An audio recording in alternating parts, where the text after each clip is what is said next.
Assalamualaikum warahmatullahi wabarakatuh. Perkenalkan, nama saya Muhammad Bayu Robi Bandavi, mahasiswa unsur hukum non reguler NPM 7420120162. Di sini saya akan mereview pertemuan ke-9. Di dalam ajaran kesalahan ada asas yang sangat terkenal, asas dalam bahasa Belanda straf zonder schuld, yang artinya tidak ada atau tidak terdapat tindak pidana tentang kesalahan. Asas ini tidak akan ditemukan di dalam KUHP, akan tetapi ada di tatanan doktrin. Ketika berbicara kesalahan, apa itu kesalahan? Kesalahan ini adalah keseluruhan syarat, tidak ada kesalahan yang pembenaran, akan tetapi pencelaan terhadap perilaku pelaku tindak pidana ada dua: kesengajaan, dolus obset, yang artinya secara sengaja, kealpaan, kelalaian, culpa. Berbicara kesalahan ada dua, kesengajaan dan kelalaian, tapi dalam arti lain kesengajaan dan kelalaian itu sama. Unsur kesalahan bahwa harus memiliki kemampuan bertanggung jawab, merupakan subjek penilai. Apakah pelaku dapat dimintai pertanggungjawaban? Hal yang harus dipelajari dalam hukum pidana hanya 3: pelaku pidana, perbuatan pidana, pertanggungjawaban pidana. Corak kesengajaan sebagai sadar kemungkinan adanya keadaan tertentu yang semula mungkin terjadi kemudian ternyata benar-benar terjadi. Menimbang bahwa untuk melihat tentang kesengajaan si pembuat adalah dengan melihat bagaimana sikap batin terhadap perbuatan atau akibat perbuatannya, karena kesengajaan dipandang sebagai sikap batin si pembuat terhadap pembuatannya, bahwa orang tidak dapat secara pasti mengetahui bagaimana batin orang lain, lebih bagaimana keadaan batinnya pada waktu orang itu berbuat. Atas dasar itu, untuk mewujudkan atau membuktikan kehendak itu harus berbicara teori mau tidak mau.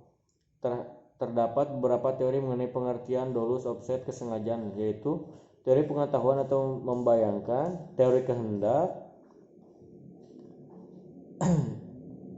Adapun teori pengetahuan, teori ini menyatakan kesengajaan itu ada apabila suatu akibat yang ditimbulkan suatu perbuatan sekalipun akibat tersebut tidak dikehendaki namun patut diduga, dapat dibayangkan, dapat atau mungkin terjadi.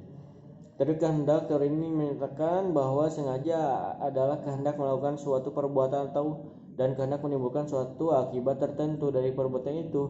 Dalam hal ini akibat memang kehendak dan benar-benar merupakan maksud dari perbuatan yang dilakukan tersebut. Dengan kata lain, kesengajaan pelaku ditujukan kepada perbuatan dan akibat dari perbuatan itu.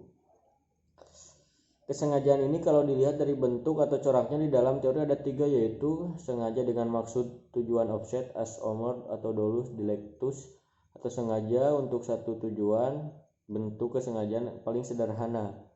Kalau A mencubit B dengan maksud B agar tidak bandel lagi.